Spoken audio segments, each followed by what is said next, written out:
ವೀಕ್ಷಕರೇ ನಮಸ್ಕಾರ. ಈ ದಿನ .comಗೆ ಸ್ವಾಗತ. ನಾನು ಮನೋಜ್. ಮಧ್ಯಪ್ರಾಚ್ಯದಲ್ಲಿ ಯುದ್ಧದ ಬಿಸಿ ಇಡೀ ಜಗತ್ತಿಗೆ ತಟ್ಟಿದೆ. ಇಸ್ರೇಲ್, ಅಮೆರಿಕ, ಇರಾನ್ ನಡೆಸುತ್ತಿರುವ ಪ್ರತಿದಾಳಿಯಿಂದ ಇಡೀ ಜಗತ್ತು ತತ್ತರಿಸೋಗಿದೆ.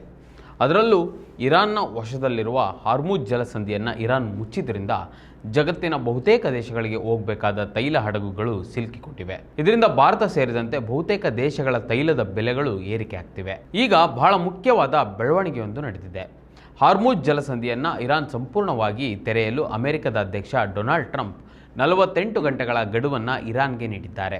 ನೀವೇನಾದರೂ ಹಾರ್ಮುಜ್ ಜಲಸಂಧಿಯಲ್ಲಿ ಮುಕ್ತವಾಗಿ ಹಡಗುಗಳಿಗೆ ಸಂಚರಿಸಲು ಇನ್ನು 48 ಗಂಟೆಗಳ ಒಳಗೆ ಬಿಡದೆ ಹೋದರೆ ಇರಾನ್ನಲ್ಲಿರುವ ವಿದ್ಯುತ್ ಸ್ಥಾವರಗಳನ್ನು ನಾಶಪಡಿಸುವುದಾಗಿ ಡೊನಾಲ್ಡ್ ಟ್ರಂಪ್ ಬೆದರಿಕೆಯನ್ನು ಹಾಕ್ತಿದ್ದಾರೆ. ಅಮೆರಿಕ ನಡೆಸುವ ಈ ದಾಳಿಯಿಂದ ಇರಾನ್ ದೊಡ್ಡ ಪರಿಣಾಮವನ್ನು ಎದುರಿಸಬೇಕಾಗ್ತದೆ. ಇರಾನ್ನ ಅತಿದೊಡ್ಡ ವಿದ್ಯುತ್ ಸ್ಥಾವರದಿಂದ ಈ ದಾಳಿ ಆರಂಭವಾಗ್ತದೆ ಅಂತ ಟ್ರಂಪ್ ತಮ್ಮ ಸೋಷಿಯಲ್ ಮೀಡಿಯಾದಲ್ಲಿ ಹೇಳಿಕೊಂಡಿದ್ದಾರೆ. ಟ್ರಂಪ್ನ ಈ ಹೇಳಿಕೆ ಮೂಲಕ ಸಂಘರ್ಷವು ಮತ್ತೊಂದು ಮಗ್ಲಿಗೆ ಅಂದರೆ ದೊಡ್ಡ ಹಂತಕ್ಕೆ ತಲುಪಬಹುದು ಅಂತ ಅನೇಕ ಮಾಧ್ಯಮಗಳು ಸಹ ವರದಿ ಮಾಡಿವೆ.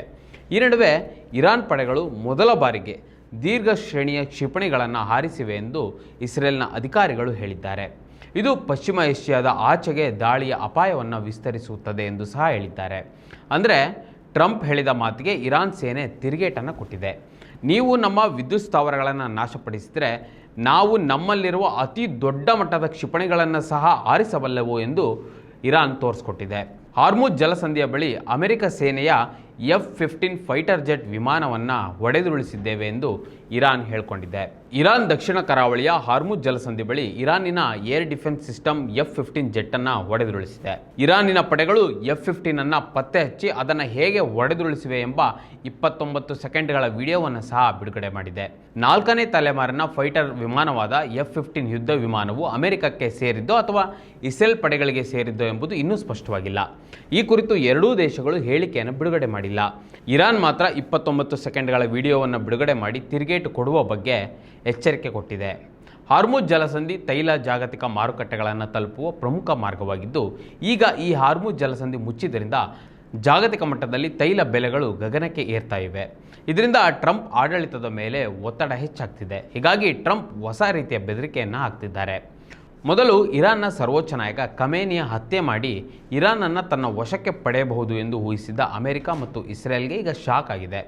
ಇರಾನ್ ಎಂದಿಗೂ ಸೋಲನ್ನೇ ಒಪ್ಕೊಳ್ಳದೆ ಇರಾನ್ ಸಹ ಪ್ರತಿದಾಳಿಯನ್ನು ದೊಡ್ಡ ಮಟ್ಟದಲ್ಲಿಯೇ ಮಾಡ್ತಾ ಇದೆ. ಅಮೆರಿಕದ ಅಧ್ಯಕ್ಷ ಡೊನಾಲ್ಡ್ ಟ್ರಂಪೇ ಆಗಲಿ, ಇಸ್ರೇಲ್ನ ಪ್ರಧಾನಿ ನೆತನ್ಯಾಹು ಆಗಲಿ ಯಾವುದೇ ರೀತಿಯ ಬೆದರಿಕೆಯನ್ನು ಹಾಕಿದರೂ ಸಹ ಇರಾನ್ ತೀವ್ರವಾಗಿಯೇ ಪ್ರತಿರೋಧವನ್ನು ತೋರಿಸ್ತಾ ಇದೆ. ಈಗ ಟ್ರಂಪ್ ನೀಡಿರುವ 48 ಗಂಟೆಗಳ ಗಡುವಿಗೆ ಇರಾನ್ ಪ್ರತಿಕ್ರಿಯಿಸಲು ಸಜ್ಜಾಗಿ ನಿಂತಿರುವಂತೆ ಕಾಣ್ತಾ ಇದೆ. ಹಾರ್ಮುಜ್ ಜಲಸಂಧಿ ಜಗತ್ತಿನ ಬಹುತೇಕ ದೇಶಗಳಿಗೆ ಅನಿವಾರ್ಯವಾಗಿರುವಂಥದ್ದು. ಈ ಜಲಸಂಧಿ ತುಂಬ ಕಿರಿದಾಗಿದೆ, ಅಂದರೆ ತುಂಬ ಚಿಕ್ಕದಾಗಿದೆ. ಇರಾನ್ ಮತ್ತು ಒಮನ್ ನಡುವಿನ 55 ಕಿಲೋಮೀಟರ್ ಅಗಲದ ಜಲಸಂಧಿಯೇ ಈ ಹಾರ್ಮುಜ್ ಜಲಸಂಧಿ. ಈ ಹಾರ್ಮುಜ್ ಜಲಸಂಧಿ ಪರ್ಷಿಯನ್ ಕೊಲ್ಲಿ ಹಾಗೂ ಅರೇಬಿಯನ್ ಸಮುದ್ರವನ್ನು ಬೇರ್ಪಡಿಸುತ್ತದೆ. ಬಹಳ ಮುಖ್ಯವಾಗಿ ಇಂಧನ ಶಕ್ತಿಯ ವಿಚಾರದಲ್ಲಿ ಹಾರ್ಮುಜ್ ಜಲಸಂಧಿ ಅತ್ಯಂತ ಪ್ರಮುಖವಾದದ್ದು. ಯಾಕಂದರೆ ವಿಶ್ವದ ಅತ್ಯಂತ ಮಹತ್ವದ ಹಡಗುಗಳು ಇದೇ ಜಲಸಂಧಿಯ ಮೂಲಕ ತೈಲವನ್ನು ತಮ್ಮ ರಾಷ್ಟ್ರಗಳಿಗೆ ಕೊಂಡೊಯ್ಯಬೇಕು. ಇನ್ನು ಇದೇ ಜಲಸಂಧಿಯನ್ನು ಇರಾನ್ ಈಗ ಮುಚ್ಚಿದೆ.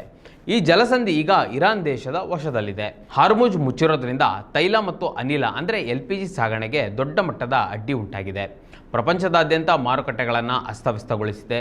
ಹಾರ್ಮುಜ್ ಮುಚ್ಚಿದ್ದಕ್ಕೆ ಅಮೆರಿಕದ ಮೇಲೆ ಹಾಗೂ ಅಮೆರಿಕದ ಮಿತ್ರ ರಾಷ್ಟ್ರಗಳ ಮೇಲೆ ದೊಡ್ಡ ಮಟ್ಟದ ಪರಿಣಾಮ ಬೀರಿದೆ. ಇದರಿಂದ ಭಾರತ ಸೇರಿದಂತೆ ಟ್ರಂಪ್ನ ಮಿತ್ರ ರಾಷ್ಟ್ರಗಳು ಒತ್ತಡ ಹಾಕ್ತಿದ್ದಾರೆ ಎಂಬುದು ಸಹ ಇಲ್ಲಿ ಸ್ಪಷ್ಟವಾಗ್ತಾ ಇದೆ. ಟ್ರಂಪ್ ಬೆದರಿಕೆಗೆ ಇರಾನ್ ಕೊಡುತ್ತಿರುವ ಪ್ರತ್ಯುತ್ತರವನ್ನು ನೋಡಿದರೆ ಯುದ್ಧಕ್ಕಾಗಿ ಇರಾನ್ ಅನೇಕ ವರ್ಷಗಳಿಂದ ಸಿದ್ಧತೆಯನ್ನು ಮಾಡ್ಕೊಂಡು ಬಂದಿರುವಂತೆ ಕಾಣ್ತಾ ಇದೆ. ಅಮೆರಿಕ ಅಧ್ಯಕ್ಷ ಡೊನಾಲ್ಡ್ ಟ್ರಂಪ್ ಕೂಡ ಆತಂಕವನ್ನು ವ್ಯಕ್ತಪಡಿಸಿದ್ದು, ಇರಾನ್ ಕ್ಷಿಪಣಿಗಳು ದೂರದ ಗುರಿಗಳನ್ನು ಸಹ ತಲುಪುವ ಸಾಮರ್ಥ್ಯವನ್ನು ಹೊಂದಿರಬಹುದು ಅಂತ ಹೇಳಿದ್ದಾರೆ. ಟ್ರಂಪ್ ಅವರ ಆತಂಕ ಇಲ್ಲಿ ನಿಜವಾದಂತೆ ಕಾಣ್ತಾ ಇದೆ. ಆದರೆ ಯುದ್ಧ ಈ ಕೂಡಲೇ ನಿಲ್ಲಬೇಕು. ಯಾವುದೇ ದೇಶಗಳು ಸಂಘರ್ಷದಲ್ಲಿ ಸಿಲುಕಿದರೆ ಅದರ ಪರಿಣಾಮ ದೂರದ ಅನೇಕ ದೇಶಗಳಿಗೆ ತಟ್ಟುತ್ತದೆ. ಯುದ್ಧದಿಂದ ಆ ದೇಶದ ನಾಗರಿಕರು ಸಾವನ್ನಪ್ಪಿದರೆ ದೂರದ ಅನೇಕ ದೇಶದ ಜನರು ಪ್ರತಿನಿತ್ಯ ಬದುಕಿಗಾಗಿ ಹೋರಾಡ್ತಿರ್ತಾರೆ. ಜಾಗತಿಕ ಸಂಸ್ಥೆಗಳು, ನ್ಯಾಟೋ ದೇಶಗಳು ಯುದ್ಧವನ್ನು ನಿಲ್ಲಿಸುವುದಕ್ಕಾಗಿ ಮುಂದೆ ಬರಬೇಕು. ಟ್ರಂಪ್ ಎನ್ನುವ ಹುಚ್ಚು ದೊರೆಯನ್ನು ನರಮೇಧ ನಡೆಸುವ ಹಂತಕ ಬೆಂಜಮಿನ್ ನೆತನ್ಯಾಹು ಅಂತವರನ್ನ ಈ ಕೂಡಲೇ ನಾವೆಲ್ಲರೂ ಖಂಡಿಸಬೇಕಾಗಿದೆ. ವೀಕ್ಷಕರೇ, ಈ ವಿಡಿಯೋದ ಕುರಿತು ನಿಮಗೇನಿಸ್ತು ಕಮೆಂಟ್ ಮಾಡಿ ತಿಳಿಸಿ. ಮತ್ತು ಇದೇ ರೀತಿ ಸಾಕಷ್ಟು ವಿಡಿಯೋಗಳಿಗೆ ನಮ್ಮ ಈ ದಿನ .com ಯೂಟ್ಯೂಬ್ ಚಾನಲನ್ನು ಸಬ್ಸ್ಕ್ರೈಬ್ ಮಾಡಿ ಮತ್ತು ನಮ್ಮನ್ನು ಬೆಂಬಲಿಸಿ. ನಮಸ್ಕಾರ. ಮತ್ತಷ್ಟು ವಿಶೇಷ ವಿಡಿಯೋಗಳನ್ನು ನೋಡಲು ಮತ್ತು ಹೊಸ ವಿಡಿಯೋಗಳ ಬಗ್ಗೆ ತಿಳಿಯಲು ಈ ದಿನ .com ಯೂಟ್ಯೂಬ್ ಚಾನೆಲ್ ಸಬ್ಸ್ಕ್ರೈಬ್ ಮಾಡಿ ಮತ್ತು ಬೆಲ್ ಐಕಾನ್ ಕ್ಲಿಕ್ ಮಾಡಿ.